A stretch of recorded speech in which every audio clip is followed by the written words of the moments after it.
Have you ever wondered how the pros get massive strike rates while doing it with relative ease? Then this video is for you.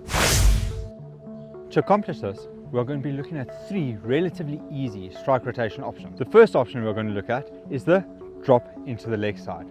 Yeah, it's really important to make sure that you are comfortable with the ball coming towards the bat and making contact with the full face of the bat in line with your front hip. If you do this well, at contact you'll be able to just allow the ball to turn the face of the bat and go into the leg side, where there will generally be a gap because at the start of an innings you don't normally have a square leg. This is really good because you can force yourself into the channel of the ball and get a single easily there and get to the non-strike end while ticking the scoreboard over. Option number 2 is we're going to be looking at the cover point region, but nice and close to us. Again, we're going to wait for the ball to come and make contact with the bat, but this time we focus on getting our back hip in line with the ball. As the ball makes contact with the bat, it's naturally then going to drop into that channel. If you play with soft enough hands, it's going to go just far enough that the bowler can't run you out, but just close enough that cover and point can't get there to restrict the run. It's important that the contact is made as late as possible, as close to that back hip as possible, because this gives you control and the consistency to do it over and over again. The third option we're going to be looking at is getting the ball down to third man by playing over the top of the ball with the full face of the bat. To do this, we want to try and get the ball slightly outside the line of our back hip and hitting down onto the ball, so it goes slightly backwards, down at an angle, and gets the momentum to go past the ring to the third man fielder. This is important because you can do it in the middle of your innings to keep the scoreboard ticking over to that good ball that's on 4th, 5th stump channel off of a good length. You can do this with the front and back foot to keep the scoreboard ticking. There's no point knowing how to play the shots without being able to improve upon them to really get that consistency to use them at any given time in a game situation. To do this, we're going to do one drill that we're going to force all 3 of these shots out of, and that is trying to hit tennis balls into these 3 gaps. The reason we are using tennis balls for this drill is that they come slower off the surface, but they also have more of a bouncing potential off of a bat.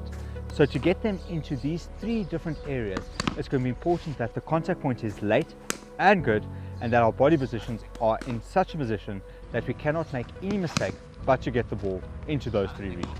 The 3 points that we really want to focus on to get this right is making sure that we wait for the ball as long as possible, and that we're watching it by getting into the right channels, and finally decelerating the bat into the ball so that the ball meets the bat and the bat does not meet the ball. At this point, we're going to move on to some specific visual aid drills for each of these shots. The first one we're going to look at is the cover point region. We're going to make a circle of cones where the batter's goal is to try and get it as close to those cones as possible. It doesn't have to be inside the cone, but near it, but this is training us to play the ball nice and late and get it into that pocket where we always get our runs from. It's important for this to make sure that your back hip gets into line, because that's going to assist you with getting that angle each and every time. The second specific visual aid drill we're going to use is for the one dropped into the leg side. We're going to be using some masking tape here to make a target or a cross on the thigh pad of the front leg, so that you work hard to get that leg into line with the ball and look down at contact to make sure that the bat was in line with the target at the point of contact. This is important because it allows you to allow the ball to come to you with full face of the bat and work through that contact point to get the control to get it to square leg every single time. The third specific visual aid drill we are going to be using is for the one down to third man. Here we are going to create 2 lines of cones where we want to try and get the ball to bounce in between. The first line of cones is going to be slightly behind the stumps, and the second line of cones is going to be slightly further. This is all dependent on the pace of the thrower or bowler and on the batter themselves. It's important because you want the ball bouncing over the first line of cones, because that gives the ball the momentum to go down to third man.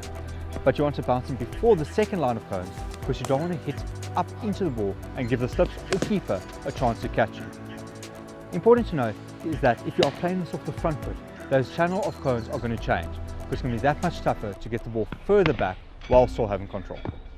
Thank you very much for watching this video, and thank you to all the members that help make all of these videos possible. Your names will be on the screen. And finally, if you want to check out another strike rotation video, it'll be over there.